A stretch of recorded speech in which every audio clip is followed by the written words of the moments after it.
કેમ છે પલટી મોજમાં? જય શ્રી રામભાઈ બધાને. બપોરે બ્લોગ આપણો ચાલુ થાય છે.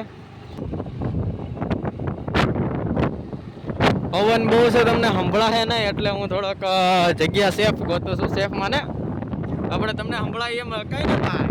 રૂમાલ રૂમાલ બાંધી લીધો છે, ફૂલ તડકો છે, કાંઈ ન ઘટે. અને સમયની વાત કરવી તો 3 વાગ્યા છે, આપણે દુકાને જ આવી છીએ. કારણ કે આપણા પિતાશ્રીને કામ છે, તો એ કામ પતાવી લે આપણે દુકાને જાવું. અને ત્યાંનો માહોલ દેતા હે અલગ, અને ત્યાંનો માહોલ તમને દેશું જો ટાઈમ મળશે તો, બરોબર. બાકી તો લાઈક શેર અને સબસ્ક્રાઇબ કરી દો. પાછળ હાઈવે જોઈ લો, 1 નંબર, કાંઈ ન ઘટે. તો હાલો હવે ભોગવી ફટાફટ દુકાને. ચાલો ભાઈઓ, બહુ ઝાઝા સમય પછી આપણે બહાર આવી ગયા છીએ. અને આરસીબી હારે તો વાત જ અલગ છે. બિચારી એકેય મેચ નથી જીતી હજી સુધી. એના ભાઈ ફૂટલા હે એટલા આરસીબીના, એકેય નથી જીતી. બધામાં ચોકડ્યું. મેં ક્યારે ખબર, મેં રોંડે જ જોયું હતું, બધામાં ચોકડ્યું. ગાઈઝ 8:16 થઈ છે, બહાર આવી ગયા છે. આપણે યારે છે યશભાઈ. જોઈ લો, લાંબા દિવસ, કેટલા દિવસ પછી યશભાઈ આપણે 3 દિવસ જેવું થઈ ગયું છે પછી યશભાઈ આપણે મેળા છે. હજી પટોળિયાભાઈની મુલાકાત તો બાકી છે, એના લગભગ 4 દી થઈ ગયા છે, બરોબર. બહુ ચાકાજામ હવે બેઠા છે. શું કરવું કાંઈ ખબર નથી. મારે તો લેસન છે, હવે પછી શું થાય છે જોવી છે.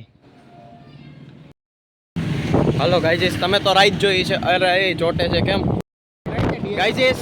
જોવો, મને ખબર છે તમે એક જ વ્લોગમાં સવાર જોઈ છે. આખો નવો દિવસ ચાલુ થઈ ગયો છે. આજે સન્ડે છે, અને સન્ડેના દિવસે જ તમે વ્લોગ જોતા છો. કાલે રાતનું શેડ્યુલ આપણું બહુ ઓલું થઈ ગયું હતું. મતલબ બહાર આપણે એક સીન તમે જોયો છે, હું ને યશ બહાર હતા.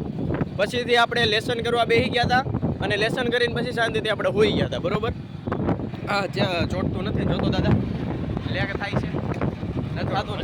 હા, તો આપણે લેસન કરવા બેસી ગયા હતા, અને હજી મારે આ મોટો વ્લોગ એડિટ કરવાનો બાકી છે. હું અત્યારે મંદિરે જ આવું છું.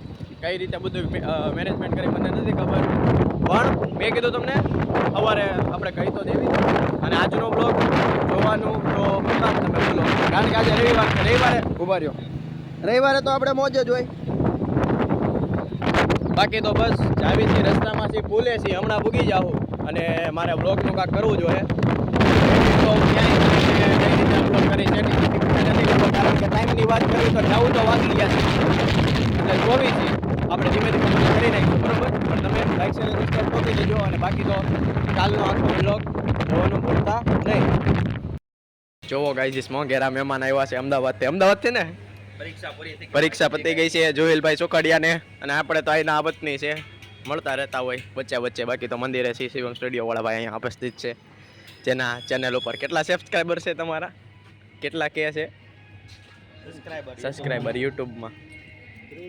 23K subscriber. બહુ મોટા યુટ્યુબર છે અહીંયા આપણે સામે. કઈ ઘટે? શિવમ સ્ટુડિયોના માલિક. એવું તો હાલે રાખે ભાઈ, પણ આપણે 23K છે એ જોવાનું હોય. મંદિરે આવી ગયા છે, બરોબર. તો આજનો વ્લોગ અહીંયા સુધી રાખવી. સારું લાગ્યો તો લાઈક શેર અને સબસ્ક્રાઈબ. હું મળું તમને કાલે નવો વ્લોગ. મેં કીધું કે કાલનો વ્લોગ જોજો, મજા આવી જાય, બરોબર. સારું, હાલો, જય હિન્દ, જય ભારત.